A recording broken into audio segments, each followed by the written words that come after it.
everyone. Welcome to episode 7 of Alberta Founders Podcast. Woohoo! We're still alive at episode 7, so we're still continuing. Today, I've got my colleague from Alberta Catalyzer Velocity. Me and Chris were part of that cohort. We were part of cohort 18, Calgary. It was a hybrid program. I was in Edmonton and he was in Calgary, and we met. And then I invited Chris, and he accepted my request to join us. So thank you, Chris, and welcome to the podcast. Pleasure to be here. Let's start with the first one. Chris, what do you folks do as a business, and who do you serve as a market? We started off as a consultant, doing mostly cybersecurity consulting, and we do full IT for businesses as well. And through that, we found all the different problems and built a tool called Lavawell that fills all the voids that we're finding within IT. So initially, Lavawell's clients were supposed to be managed IT service providers like us. And the more we're seeing it, more enterprises are getting more interested. So we're at a little bit of an inflection point with our ideal customer profile. Oh, nice. Okay. So for a student watching this, are you like an antivirus software or something like that? Oh, you were kind of like the anti of everything. So we cover the risk that AI brings, for example. So when you use agentic AI, give the power to the AI to do all the bad things, we try to catch those problems. We bring all the information together and stop the problems. And so most of the IT providers out there are using old tools that barely patch 25 programs, some of them 250. We do 7,500, give full view of Microsoft 365, all the internet problems, and all the problems in between that affect computers. Wow, that's wonderful. Wow. And we actually need that in the age of AI when your data is being compromised, you don't know what's going on. There's so many websites. So yeah, absolutely. It's needed. Yeah. Okay, wonderful. Well, now let's go in the nitty-gritties of the actual podcast. So, Chris, as a founder, what's the one thing, because we're all human, what's the one thing that annoys you the most in your business? Is it talking to your prospects on sales, or is it making videos on TikTok? Some people do that these days. Or is it some other aspect that we haven't discussed? What's the one thing that annoys you the most at this point? The feeling of good enough, that's really plaguing me. When we talk to Canadians especially, I think Canadians have I'm doing things that's good enough, I don't want to spend more money. Americans are kind of the other way around, where they want so much compliance and they want to get everything in place. And fighting that mentality and really figuring out where people are seems to be my biggest headache lately. Oh, so you're saying that Americans are more risk averse, or they're more compliance focused. So I think they're more concerned about getting sued, about people not being allowed to do business with them, and those kind of things. Where we don't have as big of a compliance framework in Canada. So things are a little bit more loosey-goosey, I think, when it comes to IT. We have a few rules, but a lot of them aren't really even followed, and people don't even know about them here. As a business, which specific problem that you have right now, but you would want it to magically disappear one day? Anything that comes to mind? Mind reading would be great. We kind of made a little bit of a mistake where we built in too many things, and different people want different things. And I'd love to be able to read the minds of people and understand where they actually want to go with things. That would solve so many problems. Yeah, no, as a first-time student or an early founder watching this, like if you don't have client needs, you don't even know what the heck they want. How can you give something to them? Because you don't even know what they want. So exactly. Yeah. So to resolve that, do you build like some kind of qualification form, or you ask them through surveys or something of that sort? A lot of, unfortunately, in-person networking, which is the most exhausting thing as a founder, of talking to people and understanding and talking to them, figuring out where things are, going to conferences. I just, last couple of months, been to conferences all over Calgary, BC, Florida, just talking to people, understanding what their real needs are, and having a lot of drinks. It sounds kind of silly, but when you're drinking with people, it really seems to make it so they will talk more. And so the conferences, the classes, yeah, whatever. The coffee, you get a little bit, but after hours and the happy hours is actually where you learn your client's needs. And it's been kind of funny that I've talked to the same guys, actually, a whole cohort of them. I kind of actually look at them that way, that I talked to at conferences in Calgary, in Kelowna, in Tampa, same group. For some reason, we're at all 3 conferences. The first time I talked to them, they'd open up a little bit, next time a little bit more. And lastly, we finally are kind of getting the point of moving ahead, and where they're finally talking about what actually matters to them. Wow, that is a struggle. You're flying to different cities and you're meeting the same prospects, and wow, that's what struggle and hustle looks like, right? Right, totally. And like Alberta Innovates also, they have funding to be able to help you figure out your market and segment them and do those explorations. And I think that's also going to be valuable as well. We're starting that process, but it's really been talking to people more than once, because I find that cold calls, you get a little bit, but it's really that in-person networking you have to do. Because trust is something that has to be built somewhere in the whole sales process. Yeah. Because nobody teaches you how to do cold calling, because we tried those ourselves. It's like, hey, I'm calling from this, and fing. Hey, I'm calling from this thing. If you're having a hard time with it, there's a good book, Cold Calling Sucks. It's a yellow book. They also have an audiobook and have podcast called the President's Club. But Cold Calling Sucks is a really good book for cold calling. We combined our product actually and made our product into a prospecting tool. Again, not something we didn't think it was, but turns out that's what it does best. And we use it as a prospecting tool to look and figure out who our ideal customers were for a consulting business. And using that book plus our tool, we were getting about 20% meeting bookings, where the average is about 2%. So I can't say enough about that book, but also having a tool like ours to be able to find problems for your clients. Of course, not everybody's in our industry, but it's really narrowing in that group, because we started with 4,000 potential clients, narrowed that down to 180 that we're calling, and had great results. So a lead magnet would be extremely necessary. That's what you're mentioning. Absolutely, yeah. And you can provide value up front to the client so they get some trust, and then you speak to them, and then you show what you have next in the pipeline. Yeah. And that first call, it's not, hey, I want to sell you something. It's, hey, I know you have these problems and we've been through it already. Yeah. Yeah, no, absolutely. Okay, wonderful. Well, the next question, Chris, is, do you as a founder, do you have the shiny object syndrome, where you want to do something today and something new the day after, or something next week? And if you have it, how do you tackle it? Any strategies you can provide to the students and the first-time founders here? I have two sides of that, I think. There's a shiny object of the cool features you want to have. Then there's also the chasing the client, because everybody that you talk to is going to be like, I would buy it if you had. And actually, our real problem is, so the way that I've addressed it, actually, and I have my team to thank for this more than anything, that we have a prioritized roadmap that we're doing everything in. And I've trained them to say, like, let's put that in the roadmap, and if it's there, then we'll do it. And, we were using fancy tools like Jira and things like that for this kind of stuff. We've actually kind of regressed a lot into using Loop in Microsoft 365. You can use it in your Teams chats and everywhere else. And that's where we're keeping our roadmap and kind of adjusting it. And then going back to Jira and, figuring that stuff out after, but using a very simple roadmap that our devs will not be like, yeah, put that in the loop when I talk to them. And I'll be like, yeah, can you just do this little change that we just need? And he's like, yeah, put that in the loop. And it's kind of good actually being managed by your developers and like the rest of your team, who can be like, Chris, don't be a jerk. Like, keep on throwing new things on. We actually have a priority. You said this was a priority. Let's deal with the priority and then deal with it. And so we have some things that we've reallocated though, based on need. So like the AI attacks, that's been a big thing. But then looking at some of our clients saying, we're spending $2,500 a month on this other product. And I'm like, really? Because that's like a small feature of ours. Like, we didn't even think of that as a real feature. That was a throwaway.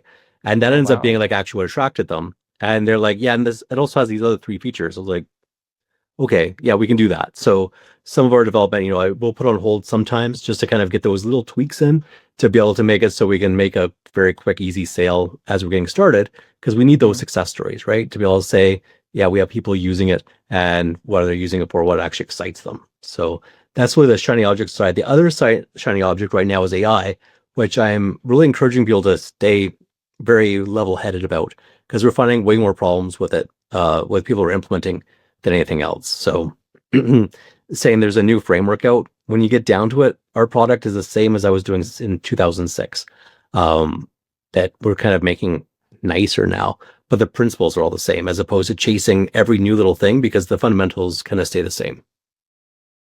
Yeah, because everybody's rushing to AI saying, hey, AI will be the next big thing and will solve my business issue, and I don't have to hire employees anymore. So right, you have to hire more now. It's actually, AI has been great for us. We do code reviews for founders who are doing minimum viable products, and they'll go to a developer who uses AI to do vibe coding for something. But we'll review their requirements first, and then we'll review their actual product to see how secure it is and what they're missing. And the problem when you're doing that is that so many founders don't understand the first basics of security. They're like, hey, make a thing that can do this. And then we end up with things that you can hack with one keystroke. And so those reviews are really, really important to get past it. But AI has been giving more business because more people are becoming developers. So that's been helping us out. Yeah, like that white coding stuff is really catching on, right? Like Yeah. and when people don't understand, because I went through that whole process myself, I'm like, okay, let's try this stuff. But if I click on inspect tab on Google or I go on Safari, whatever, I can literally see the whole code, whatever it is. If you put this as an HTML, I'm like, that's my thing. You just copy paste from there and people don't understand. You have to hide it. There's a server, there's a backend, and you cannot just wipe code your way through a software. But Yeah. I mean, it's good for you, right? So yeah, it's been very helpful. Great. Okay. Well, the next question is, what's the most mentally exhausting part of your business that you know about, but others on the outside, they don't see it. They just see the shiny website, they see the shiny logo, but they don't see the mentally exhausting part. Talking to people. I'm not really that much of an extrovert person. I think I turn it on when we're at networking events and it works, but then for the next week, I'm totally exhausted. But it's one of the biggest things you have to do as a founder. And there's no real way of getting out of it. You have to talk to people. When I talk to my advisors at the National Resource Council or Alberta Innovates, they're all, get out of your basement and talk to people. It's the number one thing you have to do. Yeah, no, we got one of the founders last week and they mentioned that there's a book called 48 Laws of Power and they should read that book before they go and go to meet people and whatnot. I'm like, oh, I'll look that up. I'll look into it. It's like I can turn it on. I don't know how I turn it on, but somehow you have to do it. There's a lion chasing, you have to run away from it, right? So yeah, no, absolutely. Well, the next one is, what's one thing that you as a founder thought would be very easy in the beginning, but eventually turned out way harder than you expected? one thing is a tough thing. That's hard to answer. Like figuring out your ideal customer is definitely one of the big things. Prioritizing what you're going to do is another big thing. Like making the technology, that's really a breeze, right? But getting those last little kinks, I think that the 10% is also a biggie, right? Getting the 90% done, that's super easy. That last 10%, it's really hard. Getting standard procedures is another big one as you're hiring more employees to make things work well. Like I'm really lucky that our first employee is still with us a few years later. Helped me make the handbook and we've been using it for subsequent employees. So that's been very, very, very helpful. But having your employees really document your processes is kind of the hack that I think all founders really should adopt because it really shows how you're thinking more than anything. They can just copy paste and teach others through that way, right? No. Yeah. And like each new employee, after they've been with you for 3 months, have them edit the handbook to make sure it's honest still. That's not smart. No, absolutely. Well, next one is, have you been driven through the founder fire? That's what we call it. And how do you face this chaos, this fire every single day? And how do you actually turn that into clarity? Do you have a favorite mantra or a favorite food or favorite routine? Some people have said to me they do 5 push-ups before they speak to a client, gets the blood flowing. Or you eat an ice cream to get a sugar rush or get a coffee or with salt or whatever. Do you have anything like that that gives you clarity in this chaos that you face every single day? I really wish I could give you a better answer, but not really. Like I always have tea beside me, and then I talk to my doctor, and he's like, "How much caffeine do you have?" Because one of the things of being a founder is often working till 1 or 2 in the morning. I'm like, yeah, I just have a couple coffees, and 6 or 7 cups of tea. Like not even thinking that tea was caffeine, right?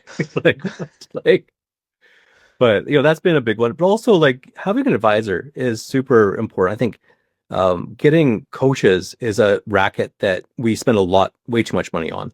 We spent $1,000 on useless coaches who are very generic instead of people that you can actually talk to. That like our coach that we were in at Growth X, another incubator type thing. She was super helpful, and ours at Velocity, we're actually still working with him. And what I love the most about him is he it also pisses me off the most. But he says the most obvious things. And like the sentence, you're just like, well, for God's sakes, are you serious? Like, the most obvious stupid things of why didn't I think of that? Like as priorities or, little things. And they're the obvious things, but I think that when you get so caught up in building your business and, trying to get that last little thing done before your next demo, that's been a huge plague of mine where I'm like, yeah, we can get this done. We can get this done. And then, I have to get this to my colleagues, before a few hours before so they can review it so we can push it through QA and production. And like, that's a fool's errand, but I'm always like, we can get there. And, arresting, that's a big one. It's kind of a related topic, but I was talking to my wife yesterday actually about this, where I think when you start a business or change your business dramatically, like we have, that you kind of are like, oh yeah, I can work till 2 a.m. It's all good.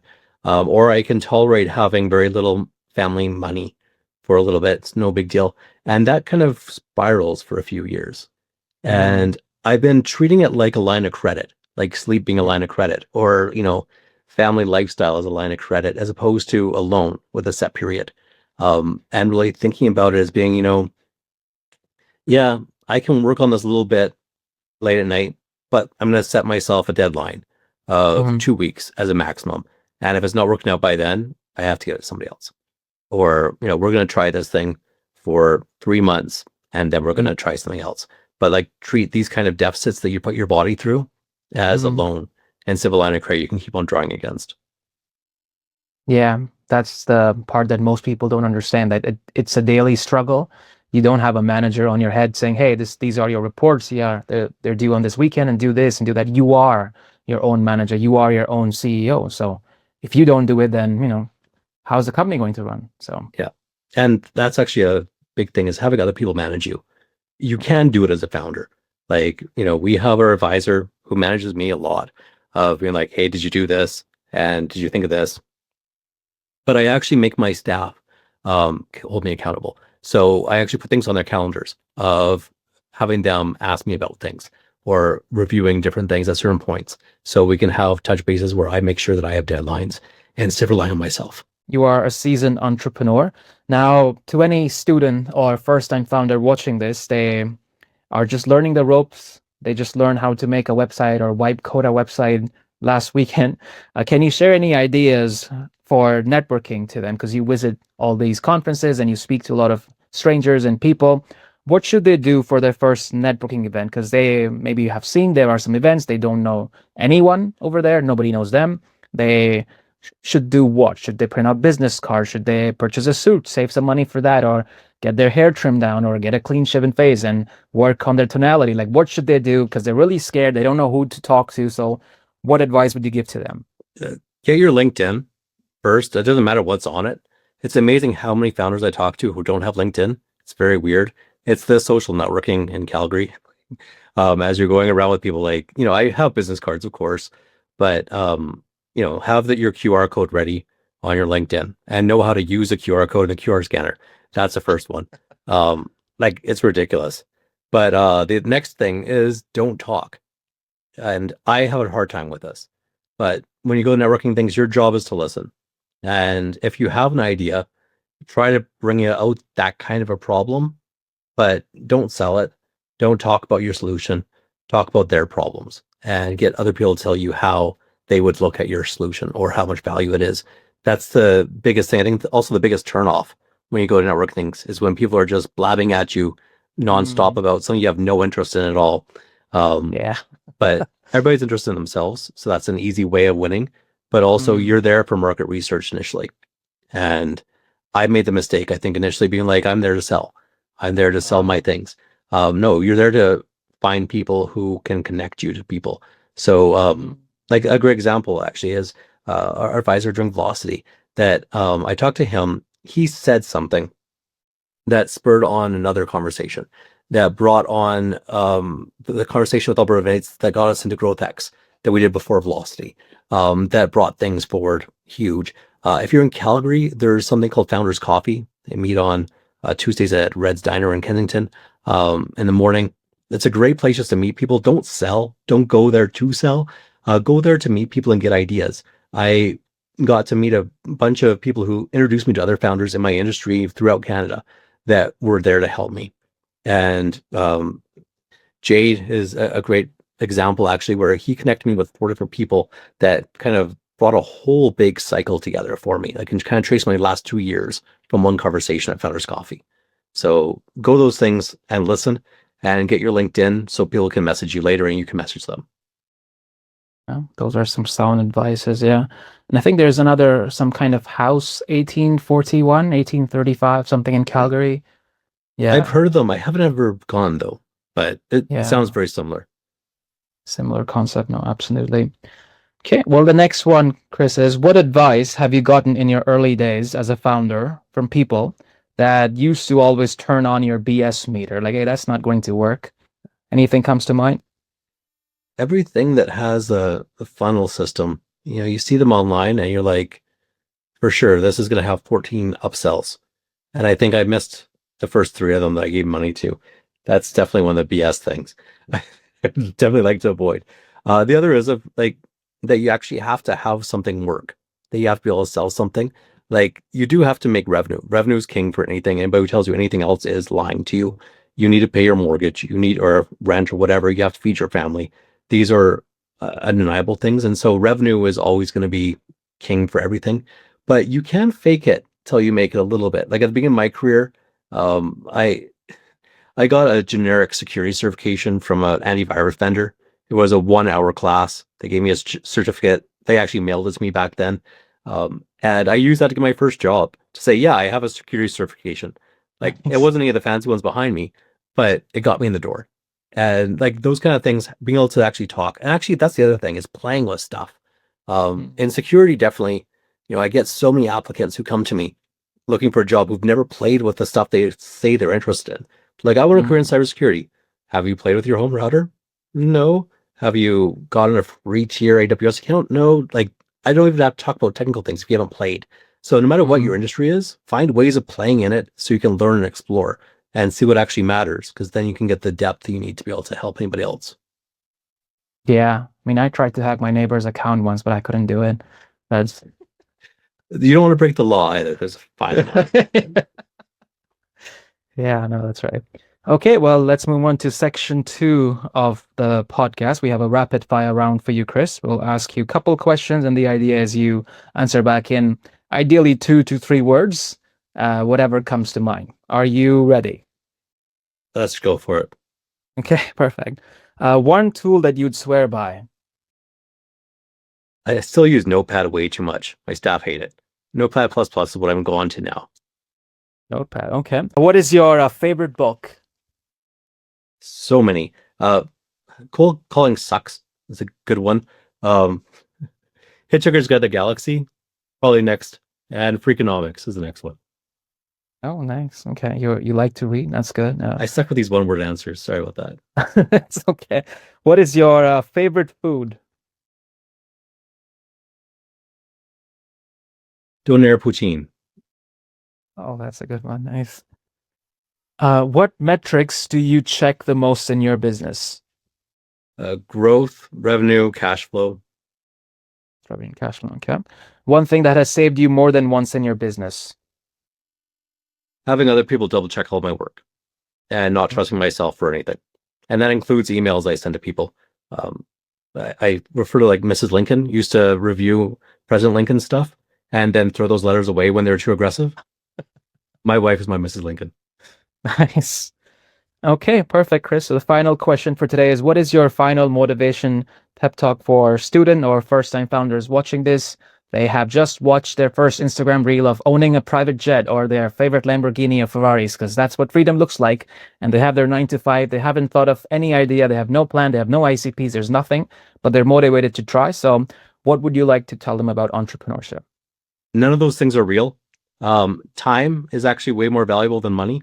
And you need to make sure to factor that into your life. And then also look for problems that you actually understand and know. There are so many tools and so many founders that have made MVPs that we reviewed who have no idea about the business and who don't have any advisors and kind of start off from scratch. And some of them came to me after they got hacked because they didn't care about the fundamentals. So stick with the basics and eventually you'll get there. Yeah. Yeah. And get advisors, get people to help you. Yeah, absolutely. Well, it was great speaking to you today, Chris. Thank you so much for all the advice and the book recommendations and the details that you provided us for first-time founders. I'm pretty sure they got to learn a lot today. Excellent. Thanks, Sams. Good luck. Thanks for joining us today, Chris.